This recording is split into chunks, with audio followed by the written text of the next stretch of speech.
The Air Force is implementing a new weapons strategy to fast-track a number of high-priority systems to war, including satellite sensors, hypersonic weapons, B-52 engines, nuclear missiles and combat sensors. We want to accelerate buying things earlier and bend metal immediately to learn, instead of wasting time on paper. William Roper, Assistant Secretary of the Air Force, Acquisition, Technology and Logistics, told an audience recently at an Air Force Association symposium. The approach calls for rapid and early prototyping of new weapons to quickly determine what works, Roper explained. Naturally, the process. While the intent is never to fail with combat essential weapons development, failure is an opportunity to learn quickly and make adjustments. Technical adjustments early in the acquisition process are easier to implement and fundamental to keeping pace with anticipated emerging threats. Roper talked about leveraging a Pentagon rapid development program called 804 Middle Tier Acquisition. The program, passed by Congress several years ago, is designed to free up funds earlier to enable rapid development.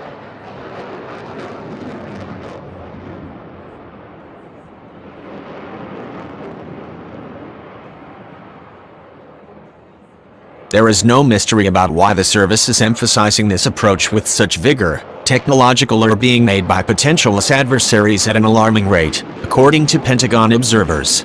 Areas such as anti-satellite weapons, hypersonics, AI and stealth platforms may be surpassing or at least seriously rivaling us technological superiority, according to comments consistently made by Pentagon leaders and senior weapons developers. There are a handful of significant weapon systems which, according to Roper, are now benefiting from accelerated acquisition. A few of them include purchasing new commercial engines for the historic B-52 bomber, and finding a system, platform or network able to bring JSTARS like ISR to war in high-threat areas. The JSTARS, being a large platform with a large radar signature, would be expected to struggle with performing operations in near-peer, high-threat areas with advanced air defenses. With its wide-area geographical sensor reach, the aircraft has been very effective in Iraq and Afghanistan, whereas air supremacy was not threatened.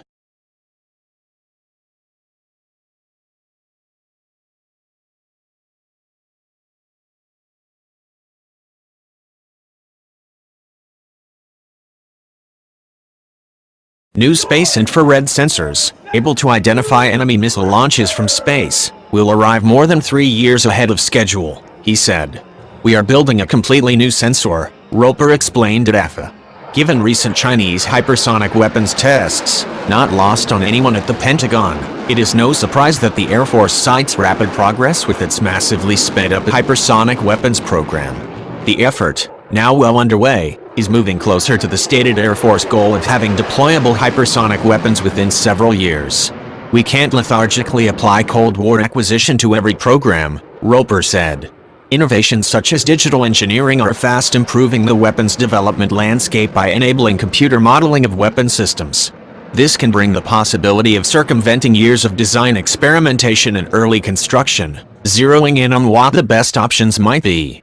One such example of this approach, Roper said, is the emerging new arsenal of ICBMs, called Ground-Based Strategic Deterrent, GBSD. With digital engineering we can look at 10 to 20 designs, he explained. Given the aging arsenal of Minuteman II ICBMs, this program is taking center stage for the Air Force. The service has awarded 2 developmental deals to Northrop Grumman and Boeing and plans fire off early prototypes as soon as next year. Wing modernization for the A-10 Warthog is also receiving the benefits of digital engineering, Roper added.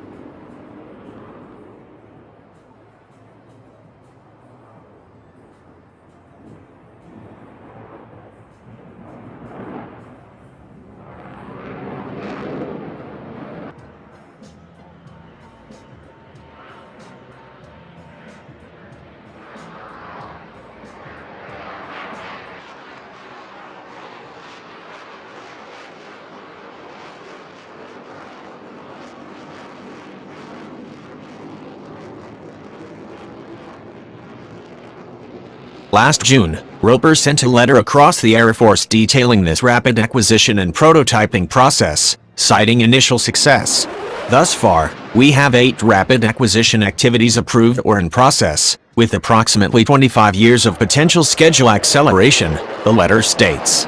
Much of this rapid progress, and indeed the fate of the U.S. military, may hinge upon the pace of software development, Roper emphasized. Weapons upgrades, new systems, computer programs, sensors and targeting technology can all be substantially improved or changed through software upgrades.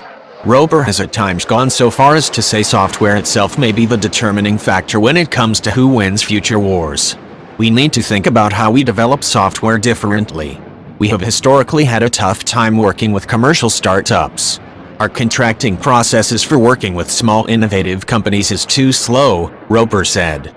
You can have the best planes, but still lose a war if you don't have the right software. As a case in point, it could clearly be said that the entire future of the 5th-gen F-22 Raptor relies upon software. Roper cited the F-22 as evidence of what he called F-22 continuous stream of software delivery. He may have been referring to any one of a number of software-driven F-22 upgrades, a principal one of which includes the recent Air Force validation of 2 new weapons for the F-22. Often referred to by Air Force weapons developers as agile acquisition, the F-22 progress is grounded upon the premise that hardware configurations, airframes, weapons racks and sensors, can all be changed with upgrades with software. The 2 new weapons, which have been under testing and development for several years now, are advanced variants of existing weapons, the AIM-9X air-to-air missile and the AIM-120D. The new AIM-9X will shoot farther and reach a much larger targeting envelope for pilots. Working with a variety of helmets and display systems, Lockheed developers have added off-borside targeting ability, enabling pilots to attack enemies from a wide range of new angles.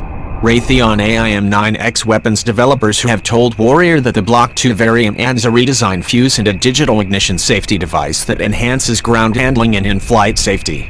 Block II also features updated electronics that enable significant enhancements, including lock-on after launch capability using a new weapon data link to support beyond visual range engagements, a Raytheon statement said.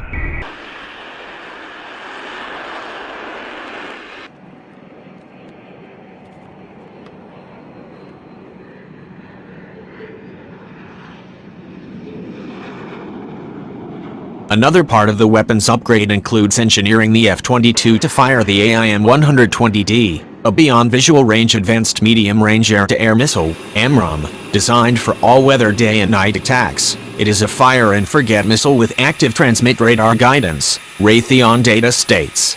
The AIM-120D is built with upgrades to previous AMRAAM missiles by increasing attack range, GPS navigation, inertial measurement units and a two-way data link, Raytheon statements explain.